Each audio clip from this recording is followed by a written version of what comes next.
31st, the very last day of the year 2024, and the last edition of TWT for the year. I hope you've had a great holiday season and celebrated however you choose to celebrate. And one more time before the year is over, welcome to another edition of Tuesdays with Tom. We did 40 plus shows this year, some entrepreneur focused, some focused on social services, some on athletics, all designed to bring you more information to help you through your daily journey through life. Today's show is a review of some of our favorite shows from 2024, put together by Sean of the TWT team. We want to thank you for that, Sean.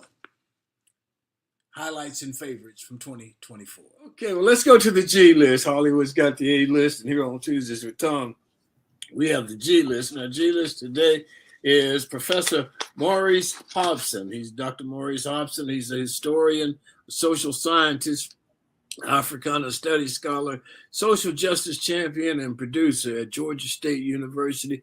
Good morning, Dr. Hobson. How are you? Good morning. Good morning. How are all of you all? We're doing well. We appreciate you being with us this morning. And so, how was your Dr. King Day yesterday? It was full of service. It was full of service. It was a good time. You know, I always try to sit down and think through, the life and legacy of Dr. King, who made the ultimate sacrifice. And so it's one of those things to where I was really explaining Dr. King to my son yesterday, and I said, what Dr. King did, I said, no one paid him to do it. I said, this was not, about his own, self, aggrandizement. I said, this is service. I said, and he gave his life for that. I said, you got to think about it. His children missed out on their father. I said, his wife missed out on her husband. And I said, so, we have to continue this service. And so, all love and respect to the Reverend Dr. Martin Luther King Jr. Tom, we have the G list, and our G list guests today are Dr. Sandra Ford and Henry Ford. So good morning, Dr. Sandra Ford and Henry Ford. How you guys doing this morning? Wonderful. Good. And thankful. Good. Yes. So Dr. Ford is the founder and medical director of Internal Medical Affiliates. They have the Spirit of Luke Foundation, and I'm just kind of talking off the top of my head here because I know they do these missions, and we're going to talk about where the missions are. But I've been on a couple of their missions with them back in the day, and it's a wonderful, wonderful thing to witness. Henry Ford is one of the first Black students from Auburn University. I've been knowing him forever, and he's the executive director and co-founder of the Spirit of Luke Foundation. So good morning, you guys. How you doing? Great. Very good. Okay, well, Dr. Ford, we'll start with you. So tell us a little bit about first of all, let's do this. You guys operated in the Black Belt, right? Tell us about the Black Belt first so people can get an understanding of what it is that you're actually contributing out there.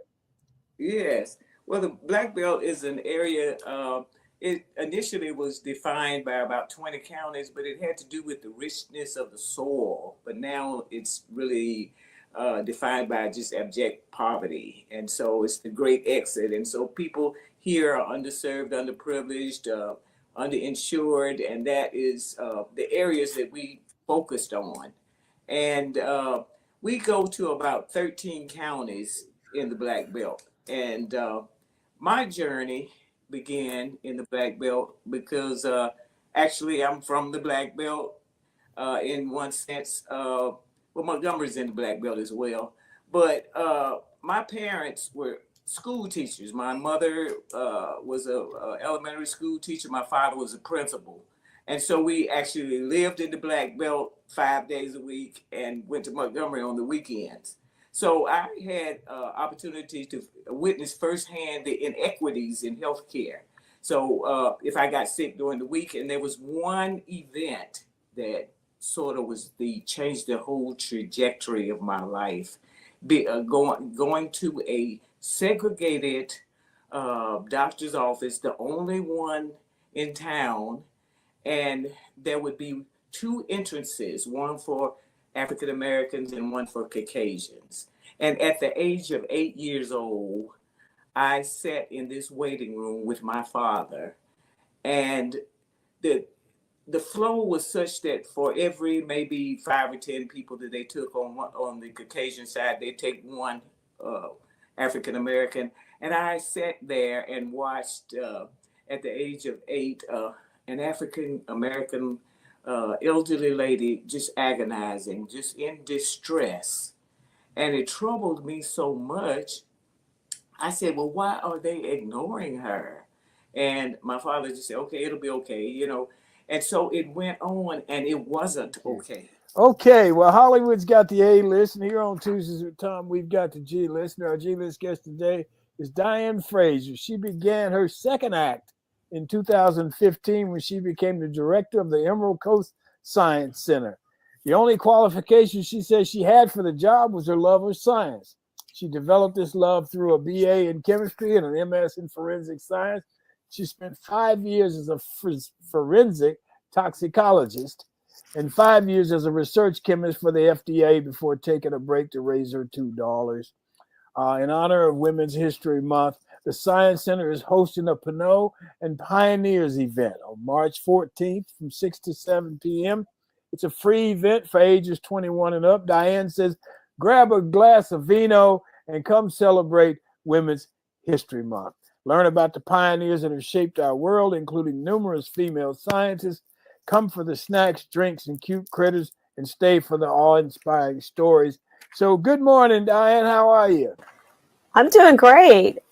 I'm with you guys this morning, so of course I'm doing great. Well, great. Thank you for being with us. We appreciate it. So tell us a little bit more about the event, and then we got a lot of questions for you. Oh, good. So I was recently at the in London at the Natural History Museum there, and there was a sign, and it said, "Meet here for our Women in Science Walk." And I thought, oh, okay, that sounds pretty cool. And unfortunately, it wasn't on the day or the time that I happened to be there. But what they did was they would have a walk that would go through the museum and highlight and point out, female scientists that they had incorporated into the museum. Well, I had walked the whole entire museum myself, and they were few and far between, as you could probably imagine. So that started me thinking about Women's History Month and about taking the opportunity to focus on talking about some of these pioneers, these female scientists that really made great strides in their career and for us, and made the lifestyle that we currently live possible. And every month we do an adults only event. And so when I came back, I was like, hey guys, why don't we do a Women's History Month? I want this to be something, normally there's a fee associated with our adults only events. And I said, I want this to be something that, is a give back.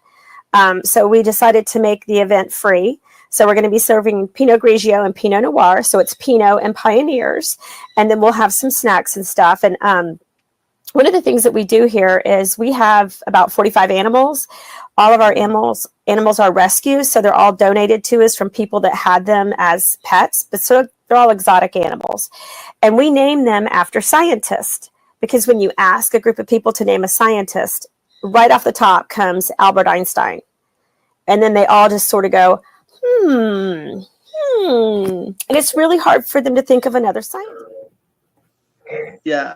Well, that was, and I still get emotional thinking about it because, I was a manager from 1977 to 79 and got passed over for a letter because, and I don't want to, but there was somebody in authority who had decision-making power over which of the managers got letters.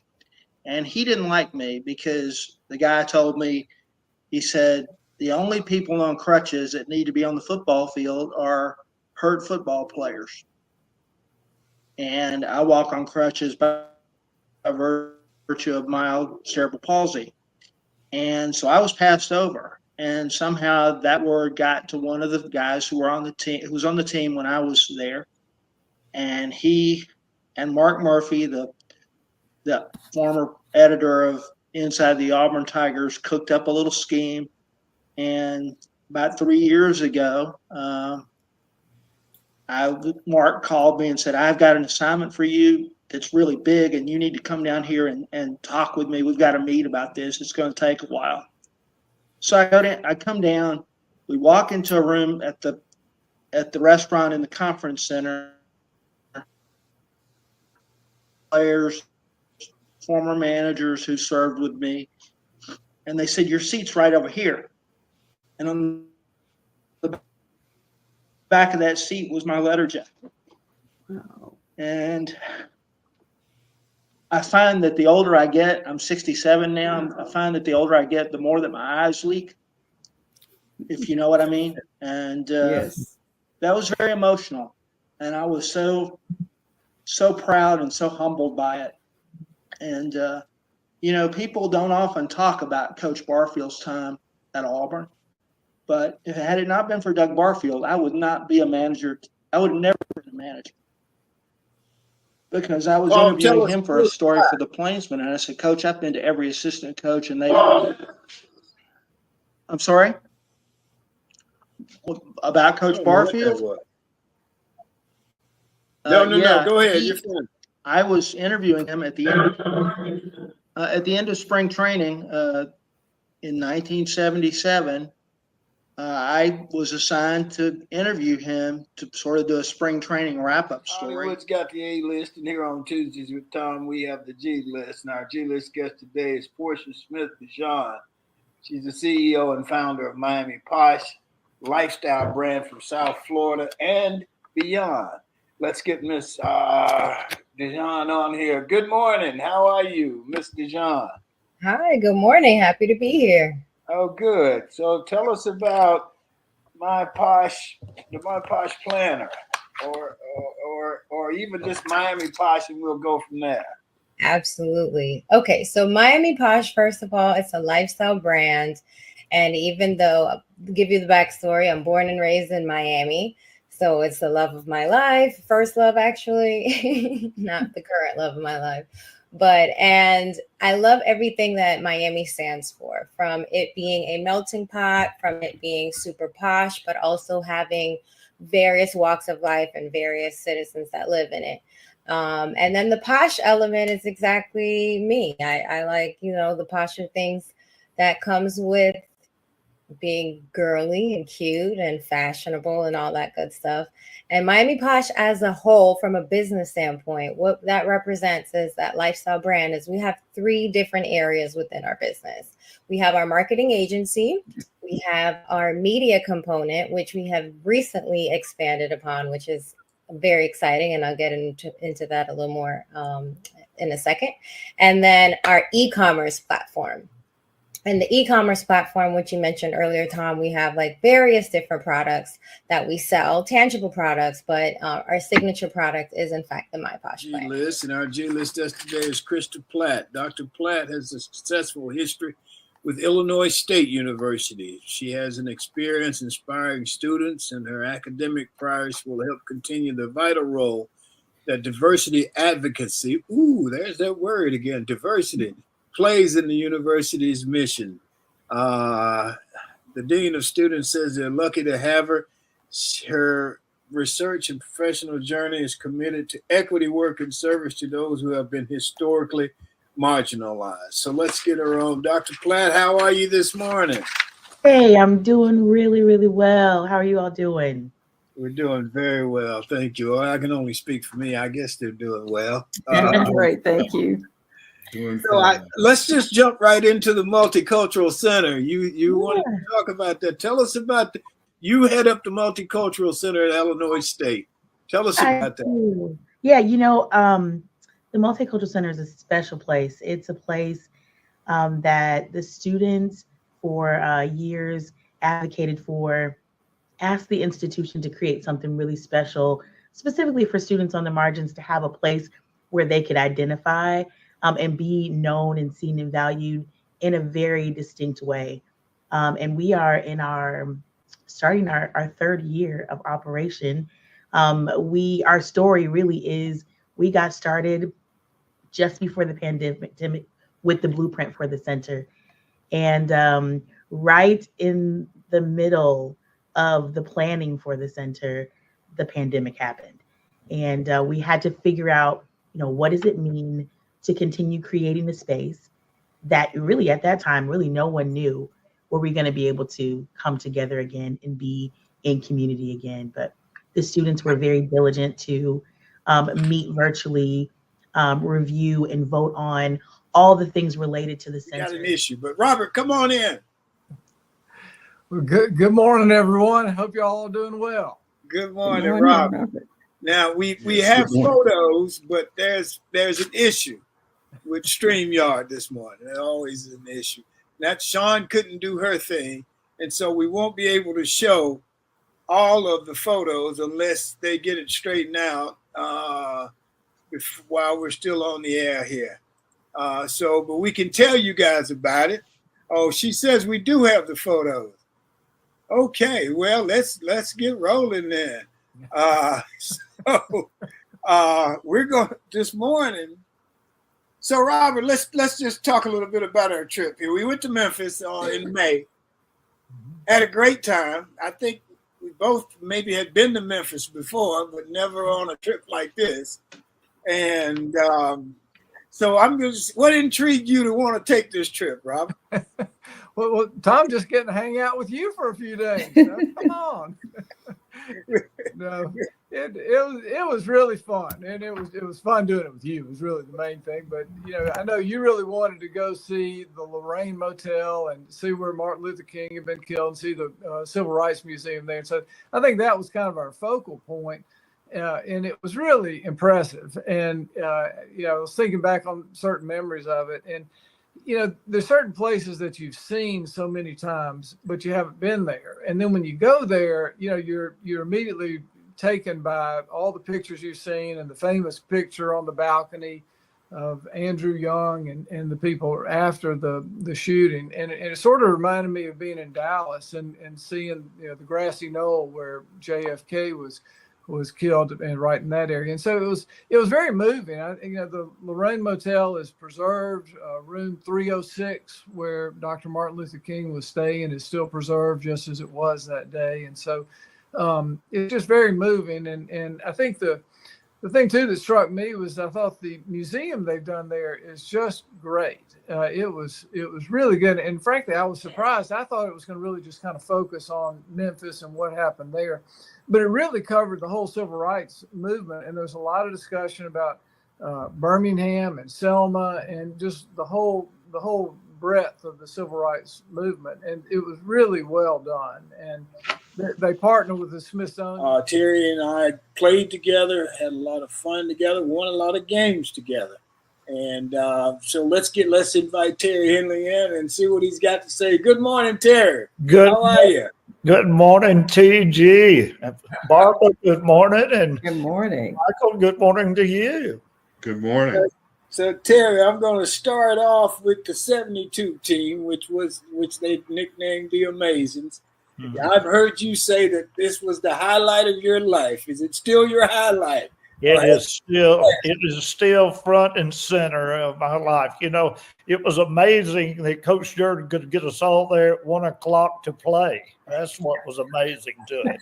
That's where they got their name. Oh, so you said we had some characters, huh? You had to get a couple of them out of the, let's say, pool hall. One or two might have been behind bars earlier in the week. Yeah, we had to get them off on probation here, or work release or something. But what a great bunch of guys. Somebody asked me, said, "Were you, here you had played, the first 2 years with Pat Sullivan in the backfield with him and everything, and Terry Beasley standing next to you in the huddle and et cetera." And people say, when you turn around in your senior year and you look in that huddle and you were you afraid of what you saw? I said, now what have I got to be afraid of? I got a quarterback put his jersey on backwards to warm up, and I got 6 players that have never been in an SEC football game in their life. Now what have I got to be worried about? Very, very true. We went over to Mississippi State for that first game, and I was warming up with Randy. And Randy, I said, "What's wrong?" He said, I can't breathe, Thomas. I can't breathe. I said, what's wrong? I don't know. He had his jersey on backwards.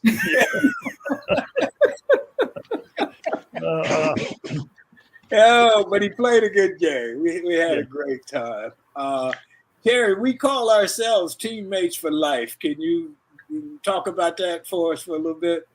Well, the caption of Teammates for Life came from Roger Mitchell, who was a walk-on. I held, an honored walk-on because lots of people don't realize that Roger Mitchell made two of the biggest plays in Auburn history. And the first one being when Pat Sullivan won the Heisman Trophy at Georgia. He blocks an extra point to keep the game from being tied up. And then, of course, we go on to score two more touchdowns and win easily. And then he blocks the first extra point in the 17-16 ball game that allowed us to block the two kicks to win 17-16. So he was an honored player and all. And he phrased one day on a note card, Teammates for Life, wrote a note and signed it Teammates for Life. And that caption has stayed with us, but it is so true. It is so true for all of us that played on that team.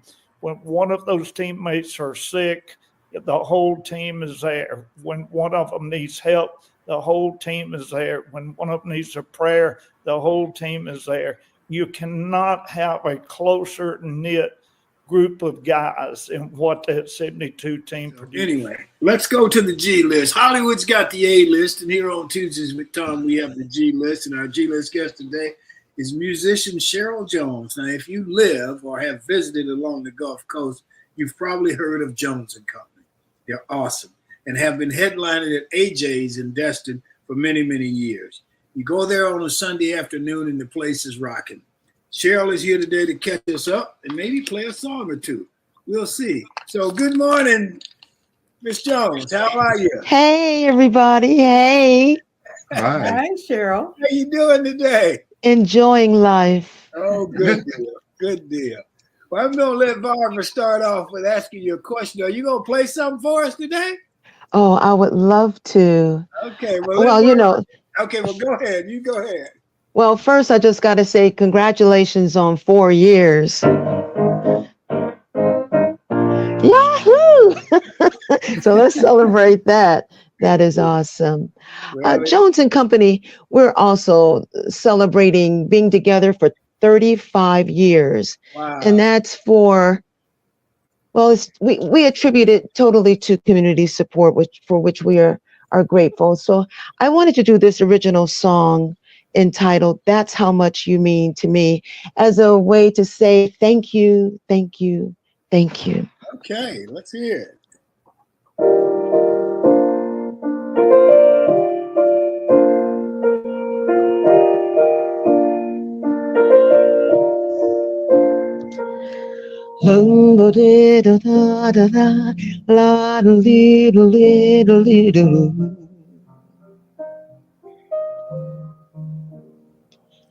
Aladdin comes alive and he says, dream beyond the sky.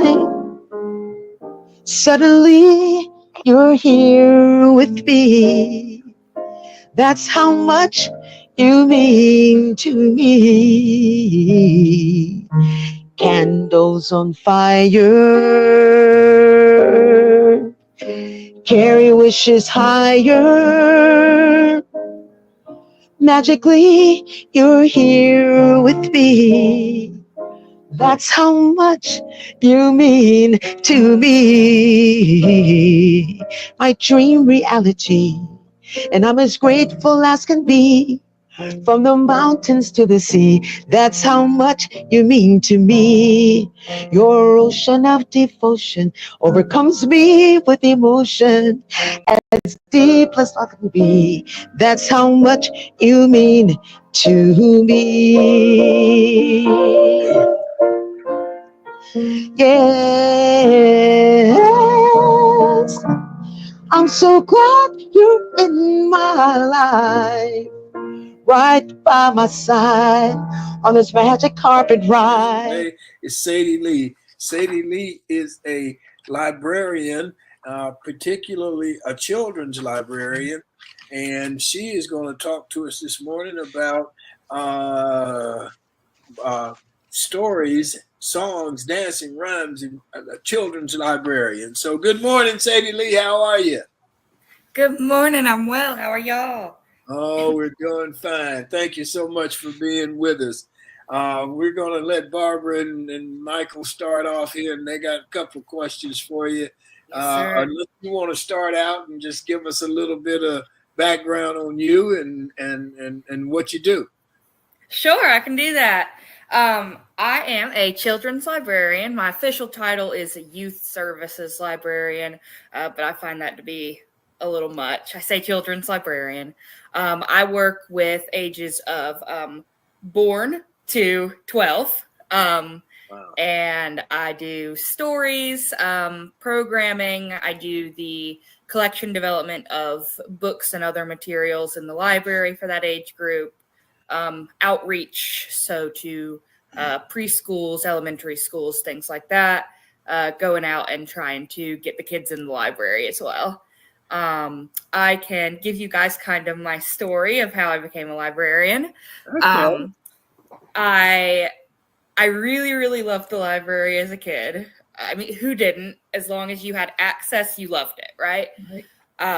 And I was in there, I mean, all the time, checkout limit every week. I was lucky enough to live 5 minutes away, so I could go right back and get, another 10 books every 3 days as it was. And I really loved it. And I remember as a kid being like, I want to do that. And then I forgot that that was a thing that I could do. I think we do that sometimes. We forget that the dreams you have as a kid can come back, And I drifted from libraries, I guess, in school because I could go to the school library if I needed to. I didn't need to go to the public library. I could get my books there. And, you're a teenager, you start making money. I can go to the bookstore. I don't need to go to the library. How cool is that? And then I made it to university. My undergrad experience was very much floating. I was a English major in the way that I think most English majors are, which is I like to read, I like to research, but I don't know what to do. And I know that this degree is almost a standard degree for a lot of the fields that I am interested in, publishing, writing, things like that. So if I start there, maybe I'll find something by the time I graduate that I'm interested in. And I did. So let's go to the G list. Hollywood's got the A list. And here on Tuesdays with Tom, we have the G list. And our G list guest today is Marvin Stewart.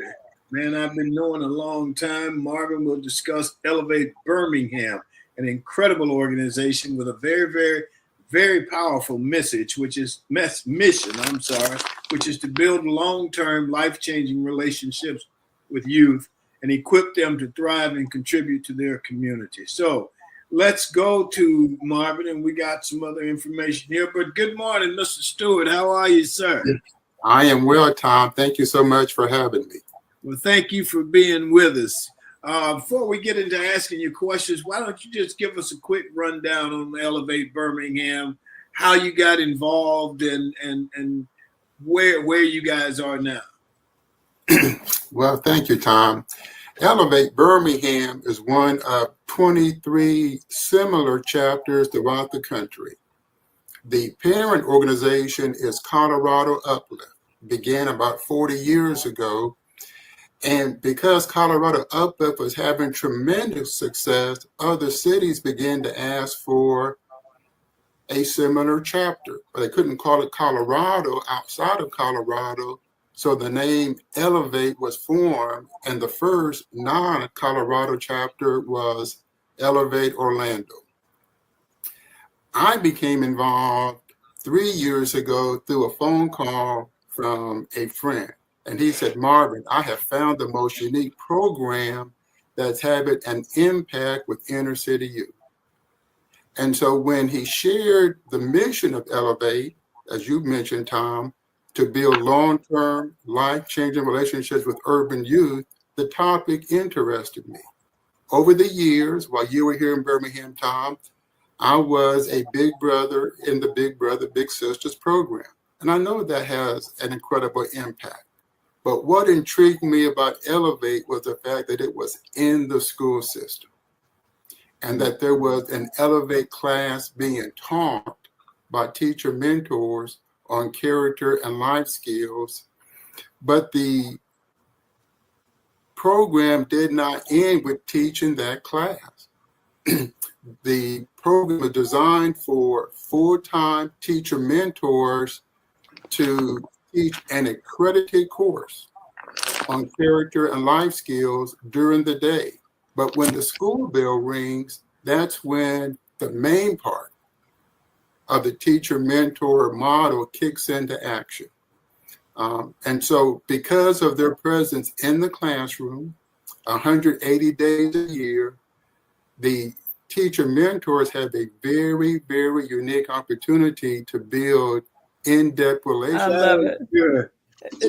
Speaking of songs, you got a song for us this morning? Certainly. Always have a song for the little boys and girls. Oh, you better watch out. You better not cry. You better not pout. I'm telling you why. Santa Claus is coming to town. He's making a list and checking it twice. He's gonna find out who's naughty or nice. Santa Claus is coming to town. He knows when you are sleeping. He knows when you're awake. He knows when you've been bad or good, so be good for goodness sake. Hey. Oh, you better watch out. You better not cry. You better not pout. I'm telling you why. Santa Claus is coming. Santa Claus is coming. Santa Claus is coming to town. All right. Hey. My closing comment for today, or as I see it, I want to thank all of you who bring us into your lives once a week with Tuesdays with Tom. We appreciate you and appreciate it when you let others know where they can find us. Best Girl Facebook, Best Girl LinkedIn, Best Girl YouTube. Remember, what we do on TWT is do our best to bring you positive information. So we hope you get your 2025 off to a great start. Carry that momentum throughout the year. We'll see you next week.